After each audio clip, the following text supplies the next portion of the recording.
Hi, I'm Dr. Eric Janowitz with Synergy. Thank you for joining today's video. This video that you're going to be watching is just one of the tips that we offered on our webinar called 9 Tips to Boost Your Immune System. So we hope you enjoyed this tip.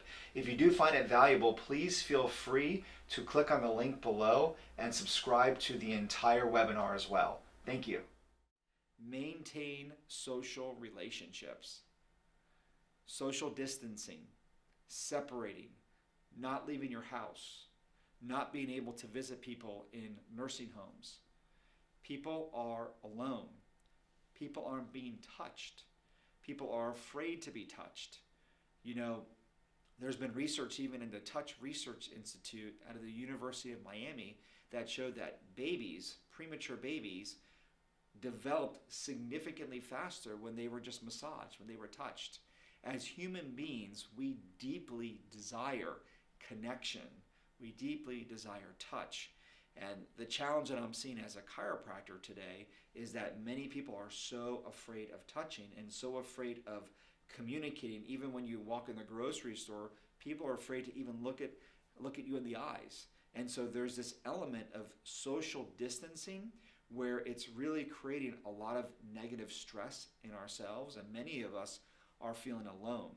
And so the first thing I want to do is, as your doctor and your friend, I want to offer you words of encouragement that you are not alone. We are in this together. My office has been praying for our patients in this community, and we're continuing to pray to lift you up too, and to let you know that we as a team are here for you as well in whatever capacity that you want. But it's important that you maintain your social relationships. Let me give you some tips on how to break that down. The first one is you have to decide who are the important people in every area of your life. So one of the things that I teach is called the Wheel of Life. And if you look at this chart, it shows different areas from career to personal growth to spiritual health, contribution, fun, romance, family, social life, health, personal finances. Now, you have people that play a role in every one of these areas of your life.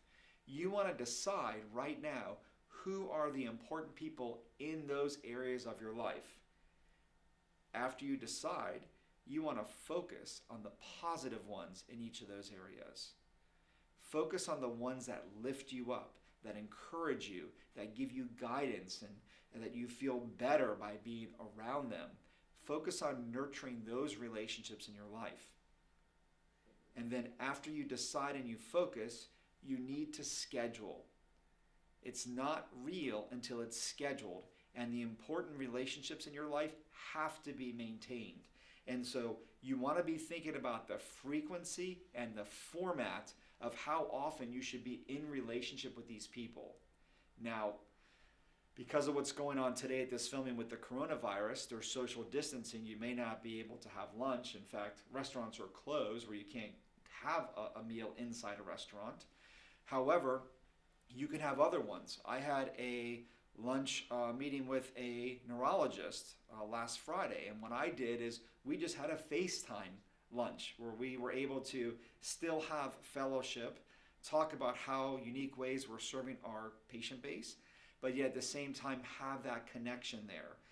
You can use Facebook, you can use all these different ways, but I do recommend, aside from just listening to somebody, try to get that visual connection too. In our office, we're using GoToMeetings, where you can schedule a virtual one-on-one consultation if you are a patient in my practice, where I can sit down with you, and even if it's just to offer some words of encouragement or to further go on some of these health tips. But make sure that you schedule the frequency, meaning how often you're going to meet with these people, and the format, and get that ahead of time and make sure it's in your calendar. Well, I hope you enjoyed that tip. Now remember, make sure that you ask yourself, how can I apply that tip right away in my life? Because knowledge is not always power. Knowledge is potential power. It's when you apply that knowledge is when you're able to really get that great benefit, right? Now, if you're an existing patient, just realize that we have 2 ways to help you in this time. In this time of, we're actually filming during the coronavirus. And so one way is we do have virtual consultations that you can schedule to talk to me one-on-one in private if you wanted to go deeper in any of these sort of topics that we're discussing. You also can talk to us obviously during your patient visits, and just know that we've done enhanced ways to make it safe for you to get your care during this time, and of course it's going to be safe after this time as well. Now, if you are not a current patient and you're dealing with some sort of an ache or a pain, I just want you to know that we do offer this community relief special that we're offering. It's only $27. It's $350 of testing, where you can get evaluated and we can determine what might be causing your pain, which can be affecting how you're feeling and potentially lowering your immune system as well. So I hope you enjoyed this information. And again, if you want to see the whole webinar, make sure you click the link below, and we'll see you later. Thank you.